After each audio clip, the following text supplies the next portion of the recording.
안녕하세요. 11번째 주 우리 다니엘과 묵시문학 시작하도록 하겠습니다. 지난주까지 이제 우리 7, 8, 9장까지 끝났죠. 그리고 이제 오늘 10장, 11, 12장까지 하면은 일단은 이제 다니엘 본문에 대한 연구는 이제 끝나는 거고, 그리고 나서 이후에 이제 이제 신학적인 거 이제 좀 더 정리하면 그럼 이제 이번 학기 마칩니다.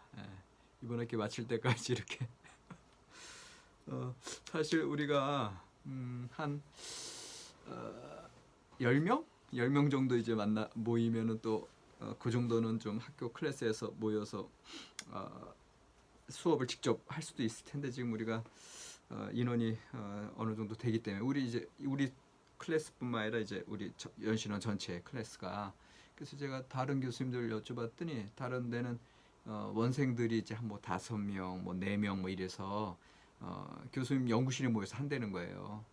근데 이제 저도 이제 지금 논문지도 이제 박사학위 이제 논문 쓰시는 분들은 지금 그렇게 이제 계속 이 코로나 사태 때도 이제 만나고 있는데, 근데 이제 전체 클래스가 이제 대면 수업하기는 이제 어려움이 있어서 지금 이렇게까지 11번째 주까지 이렇게 여러분들 영상을 통해서 만나게 됩니다.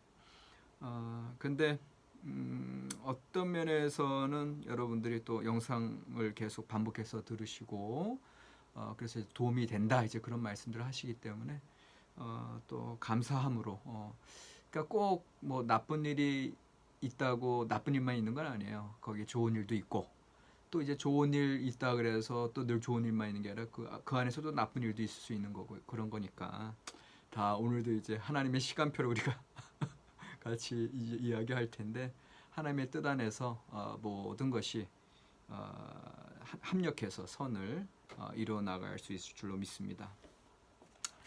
이번 시간에 먼저 이제 책 교재에 그 10장, 11, 12장에 대한 이제 왕 교수님의 견해를 먼저 보고, 그리고 나서 제가 이제 여러분들 구조 분석 나눠드린 걸 가지고 또 한번 쭉 본문을 이제 보고, 그리고 이제 어떤 오늘 우리에게 주시는 묵시적인 메시지들을 또 한번 생각해보는 시간을 가지려고 합니다. 자, 336쪽이고요. 전쟁에 관한 계시다. 묵시문학적 역사 개관이다. 그러니까 이제 아주 지금 이 10장부터 이제 11장, 12장 4절에 걸쳐서 정형적인 역사적 묵시가 이제 다니엘의 어떻게 보면 이제 하이라이트죠. 그게 이제 흘러가고 있어요.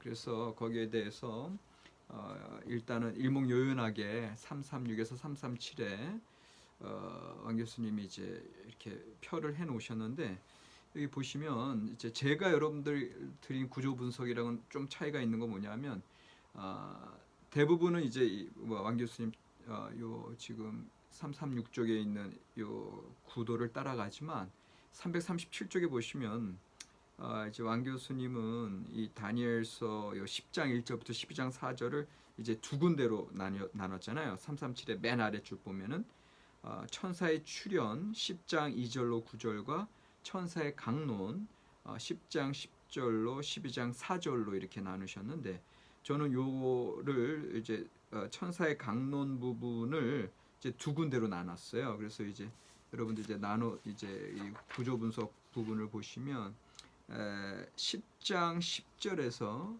11장 1절로 하나 나눈 부분이 더 있고, 그 다음에 11장 2절에서 12장 4절로 이렇게 갑니다.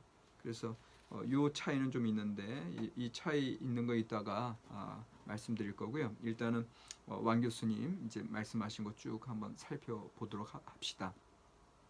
337쪽에 보면 교재에 천사의 강론 종말에 이르는 시간표다.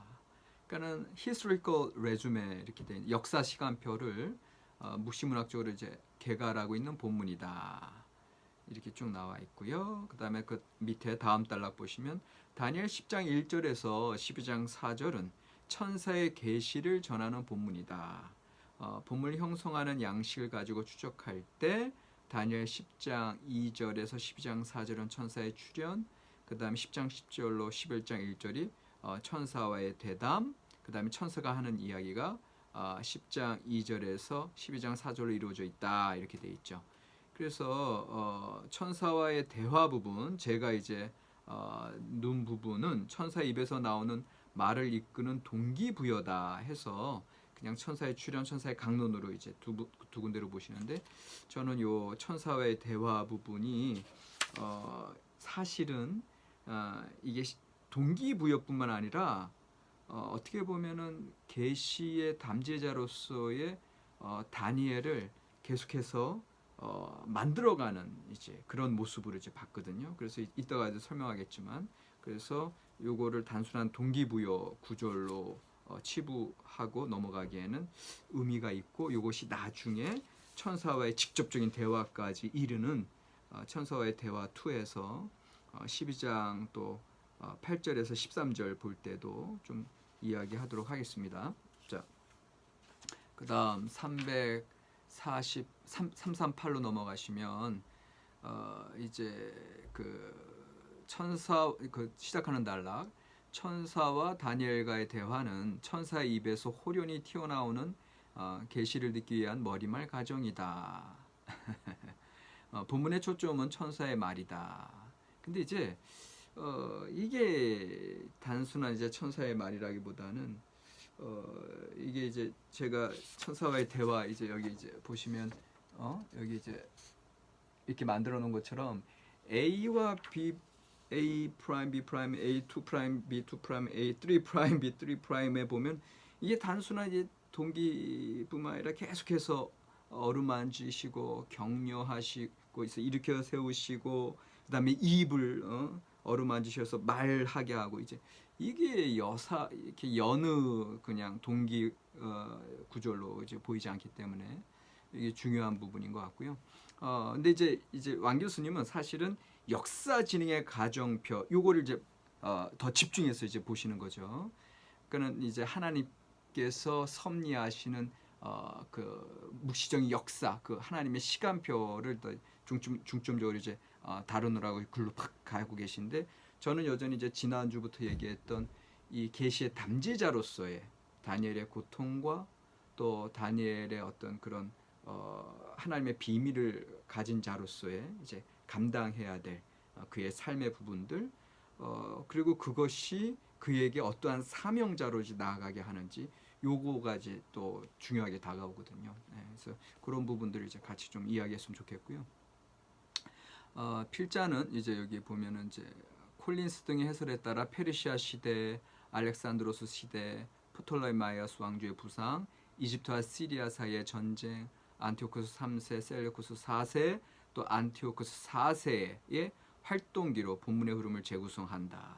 이제 대부분의 학자들이 이제 요 11장에 주로 나오는 역사적 묵시 자체가 이런 실제 일어났던 그 역사들 쭉 사후 예언으로서 이미 이런 사건들 겪은 다음에 이제 어떤 시점에서 앞으로 일어날 일들에 대한 확실성을 더 보장하고 담보하기 위해서 이미 일어났던 일들을 여전히 이 시점에서 또 여전히 앞에 일어날 예언들로 보면서 그 예언이 성취된 것처럼 이제 앞으로 남을 지금의 고통의 어려운 과정 속에서도 앞으로 최후에 하나님께서 승리케 해주실 것이라고 하는 것에 대한 확신을 주는 거죠. 이런 사후 예언을 통해서. 그러니까 이제 그렇게 역사적인 실제 일어났던 일들 쭉 이제 여기서 얘기하고 있고, 그래서 338쪽 밑에서 하나, 둘, 셋, 넷, 다섯, 여섯, 일곱 번째 줄 보면 기원전 4세기에서 2세기가 이제 이 범위 안에 들어가 있고요. 제가 이제 실제로 여기 몇 년도는 이제 써놓은 부분들이 있어요. 그래서 이때 저자는 맨 마지막 시대, 요 기원전 4세기에서 2세기에 이제 맨 마지막 시대에 있고, 안티오쿠스 4세의 철의 정치가 진행되던 그 소용돌이가 바로 저자가 처해 있는 인생 정황이다. 그러니까는 이제 여러분들 다니엘서의 그 저술 배경 자체가 168에서 164 그 안티오쿠스 4세의 이제 유대인 박해가 이제 본격적으로 이루어지는 시기, 그리고 164년에 이제 마카비 항쟁 통해서 다시금 예루살렘 성전을 새롭게 정화하는 이제 그 어간에 이제 나와 하시즘 경건한 자들에 의해서 쓰여지는 게 이제 다니엘서다. 이제 이렇게 우리가 지금 알고 있고요. 그다음에 이제 339쪽으로 가게 되면 여기 이제 그 안티오코스 4세의 임종은 하나 둘 셋 네 번째 줄 천사장 미가엘의 활동에서 기인한다. 그러니까 결국은 그 박해의 끝이 이제 그 천상에 일어나는 일들 통해서 이제 현실도 거기에 관련해서 미가엘이 이제 그 군주 세력들을 다 무너뜨림으로써 이 세상에서도 안티오코스 에피파네스를 멸절시키는 일로 그렇게 나오고 그러면서 그때까지 순환당했던 자들을 깨어나게 하여 별처럼 영원히 빛나게 하겠다는 종말론적 예고가 대단원의 말미를 장식하고 있다. 그리고 나서 다니엘에게 마지막으로 권면하는 것 12장 4절 너 다니엘아 너는 마지막 때까지 이 말씀을 은밀히 간직하고 이 책을 봉하여 두어라.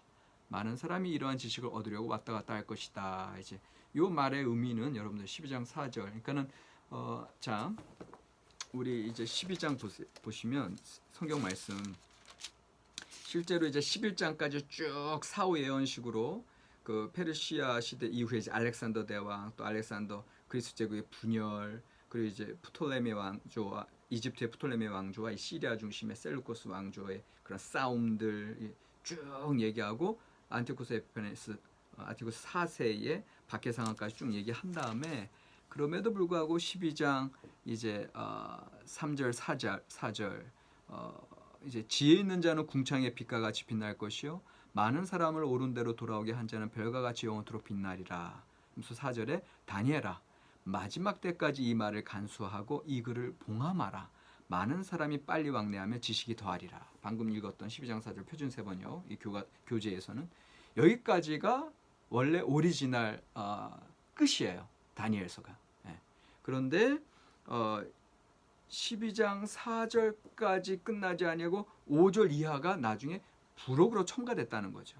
그 이유는 뭐냐면 12장 4절까지 결국은 의인의 최종 승리 그리고 안티오코스 4세의 완전한 멸망 그 다음에 이 지구의 종말 이 역사의 종말 이런 것까지 얘기했는데 그것이 지연된 종말론 당장의 그 종말이 이루어지지 않은 그런 어려움들을 이때 당시에 이미 요것을 12장 4절까지 완성한 하시딤들의 추종 세력들, 그 경건한 자들, 지혜자들, 마스킬림 그들이 기다렸는데 이제 이게 연장되니까 다시 5절로 13절을 덧붙였다는 거죠. 그러니까는 이제 여기 왕 교수님께서 이제 그래서 실패한 종말론이다 이제 이런 얘기를 계속 많이 하고 계신데, 근데 여기서 그러니까 이제 여기서도 이제 그 얘기 하시는 거예요. 여기에 문제가 생긴다. 그 인용문 밑에 기원전 2세기 말 이후에 유대인 역사가 어떻게 진행되었는지를 알고 있는 우리로서는 안티오코스 4세의 죽음이 다니엘서의 저자가 얘기한 것처럼 그렇게 일어나지는 않는다. 이제 무슨 소리냐 하면은 미가엘의 승리로 끝나는 마지막 전쟁 같은 건 아예 일어나지도 않았고 아까 이제 미가엘 그 12장 1절에 그때에 내 민족을 호위하는 그 큰 군주 미가엘이 일어날 것이요 또 환란이 있으리니 이는 개국 이래로 그때까지 없던 환난일 것이며 그때에 내 백성 중 책에 기록된 모든 자가 구원을 받을 것이라. 그 다음에 2절에 보니까 또 땅의 티끌 가운데에서 사는 자 중에서 많은 사람이 깨어나 영생을 받는 자도 있겠고 부활의 개념이 처음 이제 나오고 있거든요. 그러니까는 이 말씀이 이루어지지 않은 현실 속에서 실패한 종말론 아니냐 이제 이런 견해들이 당시에 일어났다는 거죠. 그래서 종말 예고에 관한 선언이 실패로 그치고만 미완성의 묵시 다니엘서 이 문제들이 이제 대두가 됐었다라는 거고, 그래서 우리도 이 본문의 구성에 대한 우리의 해석이 이제 왜 실패한 종말론이니까 이거에 대해서 이제 왕 교수님도 이제 좀 신학적으로 다니엘을 연구할 때는 이제 고민해야 될 문제다 하면서 그걸 어떻게 뒤에서 풀어나가고 있습니다. 근데 이제 우리가 이제 조금 거기에 대해서 이따가 좀 더 생각해 볼 거고요.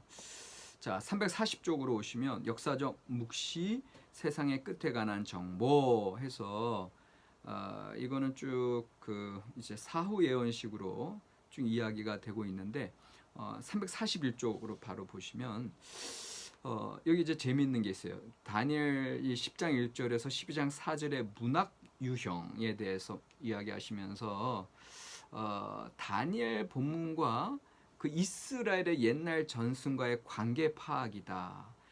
우리가 이제 다니엘서 처음 시작할 때 제가 여러분들에게 계속 말씀드렸듯이 이 다니엘서 자체는 많은 여러 전승들의 총합이고 여러 가지 문학 유형들이 이제 함께 이제 종합되어 있다라는 말씀을 드렸잖아요. 그러니까 이제 그 얘기입니다. 그래서 이스라엘의 옛 전승 어떤 문학적인 내용들 형식들과의 파악이 중요한데 이곳에 이 본문에 언급되는 성소 구절들 이런 것들이 다 에스겔 1장에서 3장. 왜냐하면 이제 에스겔 1장에서 3장에서는 그 움직이는 보좌. 그래서 그발 강가에서 이제 봤는데 오늘 여기서 히데겔 강가에서 이제 보게 되는 그런 여러 가지 문학적인 틀들 이런 것들이 다 기존의 구약 성경의 그런 전승들 층에서 쭉 이 다니엘서 이제 흘러 들어온다라는 소리거든요. 그다음에 이제 그 에스겔 1장에서 3장에서 9, 10장 다니엘 9, 10장 에스겔 1장 3장 또 에스겔 9장 10장과 다니엘 10장과의 관계 또 에스겔 7장 19절 27절과 다니엘 11장 또 이사야 52, 53장의 고난받는 종과 다니엘 12장 3장의 지혜로운 사람 등 이렇게 이제 나와 있는데 그 여기서 보면은 특별히 이제 고난받는 종이 이 다니엘과 비슷한가? 이제 우리가 조금 의심스러울 텐데 여기 제가 이제 예를 들어서 설명해 드릴게요. 이사야 52장 15절에 보면 이왕에는 그 얼굴이 타인보다 상하였고 또 후에는 그가 열방을 놀랄 것이며 열방은 그로 인하여 입을 봉하리라. 그러니까 고난받는 종의 결국은 이렇게 별과 같이 빛나는 장면들을 이미 이사야서에서 얘기하고 있는 것처럼 이 다니엘서에서도 이제 지혜로운 사람들에 대해서도 지금은 고통을 당하나 나중에는 그렇게 영광스러운 자리에 이를 것이다. 그 얘기란 말이에요. 또 이사야 53장 12절에도 보면은 내가 그로 존귀한 자와 함께 분깃을 얻게 하며 강한 자와 함께 탈취한 것을 나누게 하리라. 그러니까 결국은 의인의 최후 승리에 대한 모티프가 다 이제 이미 앞서서 있었고 앞선 예언서들에 있었고 이런 것이 다니엘서에 이제 들어온다라고 하는 거.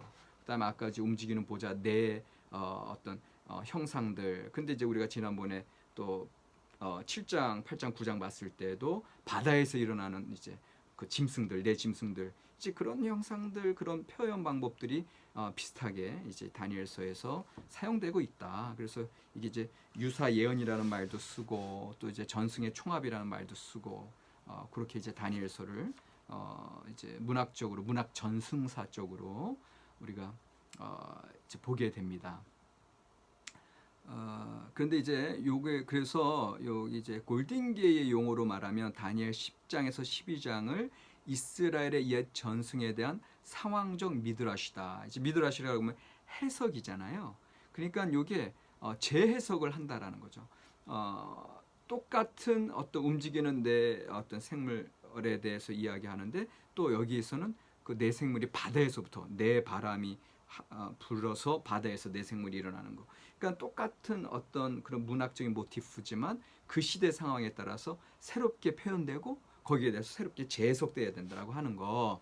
그러니까는 요 이야기는 이게 곧 신학적 당위성이다 이렇게 말씀하시는 것처럼 오늘 우리의 삶도 여러분들 이 다니엘서도 오늘 우리의 삶에서 얘기하기에는 사실은 조금 어려움이 있어요. 왜냐하면 오늘 우리의 삶은 이제 물론 코로나나 또 이제 여러분들 여러 가지 이제 경제적인 문제들 다른 어떤 우리의 어려움의 문제들 속에서 여전히 다니엘서가 당했던 당시에 어떤 박해 상황 이런 거랑도 조금 관련성은 볼 수 있으나 그러나 다니엘이 당시에 당했던 상황은 엄청난 상황이거든요. 그 율법을 지키느냐 안 지키느냐의 그 여부가 죽음이냐 생명 이제 살아나느냐 다시 말하면 안티오쿠스 에피파네스 시절에 너 돼지고기 이거 먹어.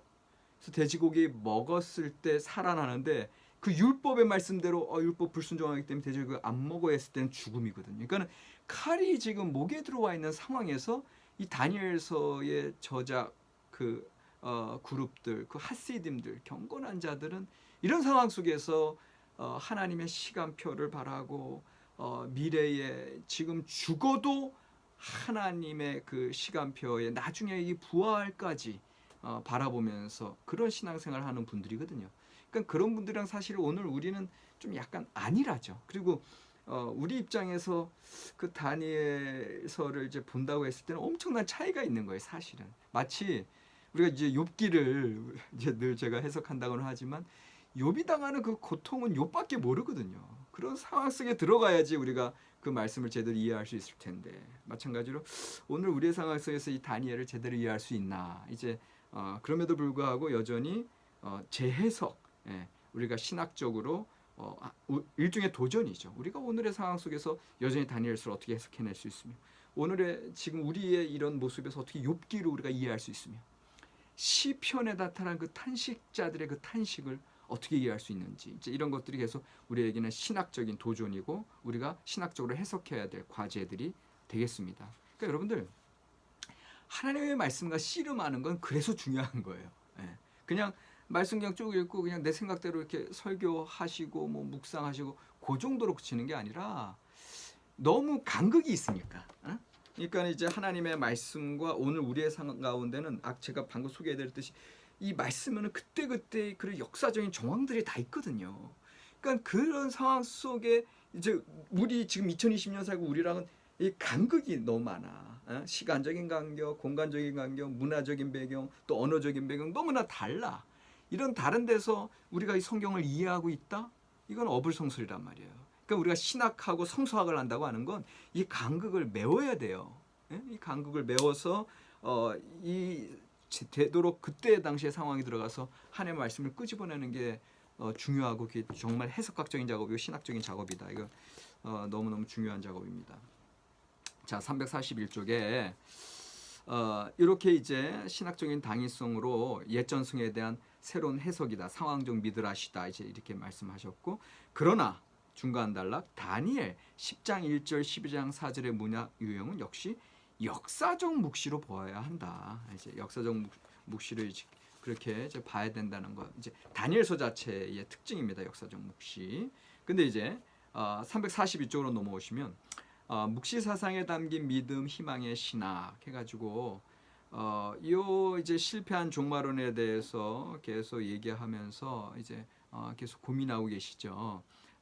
그러면서 답은 금방 안 주시고 계속 이제 뭔가 질질 끌고 계신데 이제 343쪽으로 이제 넘어오시면 다니엘 7장 12장은 본문이 서술하는 종말에 관한 시나리오대로 영원한 하나님의 나라가 도래하지 않았다는 문제를 지니고 있다. 이제 그 문제를 계속해서 이제 제기하시면서 이 도대체 343쪽이 사후 예고 양식해서 사후 예고해서 이제 앞에서 일어났던 일들은 다 맞아 들어갔는데 왜 이제 끝 순간에 와서는 왜 실패했느냐 해서 344쪽에서 그 중간에 다니엘 72장에 실패한 예언, 실패한 종말의 도래가 하나의 충격이었을 것이다. 그러니까는 아까 말씀드린 12장 4절까지 그들이 가지고 있었는데 근데 지금 자기네들의 시대의 최종적인 궁극적인 구원과 어떤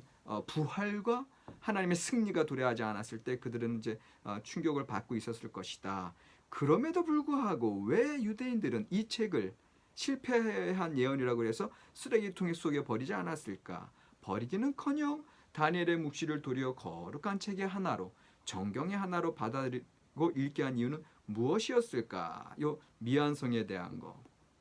그런데 실제로 구약 성경에 보니까 사실 많은 글들, 본문들을 자세히 살펴보면 책의 결론을 미완성인 채로 남겨두는 경향이 있음을 종종 발견하게 된다. 그러니까 구약 성경 자체가 그렇게 여기서 이제 타우너 얘기하죠. 타우너는 이것을 결론을 열어두는 양식, open-ended form이라고 하고, 그래서 독자들에게 어떤 초청을 하고 있다라는 거죠. 그래서 독자들로 하여금 결론적 소설에 동참하게끔 하는 이제 요 이야기 하시면서 결국은 에필로그 12장 5절 이하가 이제 말씀 가운데 이제 들어왔다는 거죠. 그래서 이 묵시적 요 지혜 이제 그 에필로그를 num으로써 346쪽으로 넘어오세요. 그럼 이제 왕 교수님이 이제 설명하시는 건 뭐냐 하면은 이제 찰즈가 말하고 있듯이 약간 중간 부분 346쪽 중간 부분에 찰즈가 말하고 있듯이 기원전 2세기라는 본래의 역사의 틀은 제거가 되고 로마의 유대인 탄압을 다니엘에서 9장인데 사실은 7장이에요. 타이포예요. 다니엘 7장의 넷째 짐승의 횡포를 읽어가는 해석학적 전이가 일어났다. 그러니까 이게 무슨 소리냐 하면 이 본문을 12장 4절까지 봤을 때 그 실패한 종말론으로 볼 수밖에 없었으나 12장 5절에서 13절에 에필로그가 들어감으로써 계속해서 지금 상태에서 진정으로 종말론적인 미래로 그들이 탈역사화했다는 거예요. 비역사화했다는 거예요. 그래서 지금은 이제 단지 제일 끝에 얘기가 안티오쿠스 에피파네스의 박해가 아니라 이제는 또 앞으로 펼쳐지는 로마의 박해로도 볼 수 있는 거고 또 이제 예수님 시대 이후에 초기 교회의 박해로 볼 수 있는 거고 그러니까는 지금의 이제 다니엘서는 말 그대로 미래의 종말론적인 그러한 탈역사화된 그러한 비밀의 하나님의 시간표로 발전해 가고 있다라는 거죠.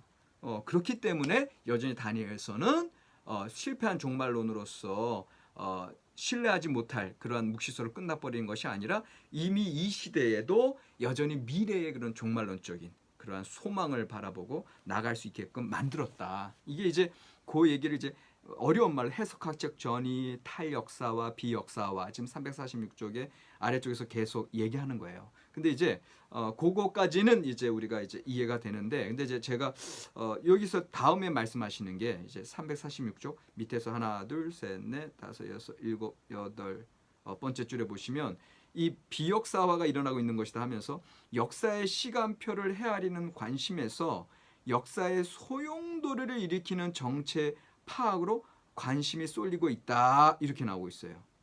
그러니까는 언제 그런 박해가 일어나고 끝나느냐 어떤 이 시간표에 대한 관심의 초점이 아니라 역사의 혼돈을 가져오는 세력이 누구인지를 바로 인식하려는 데 관심의 초점이 있다.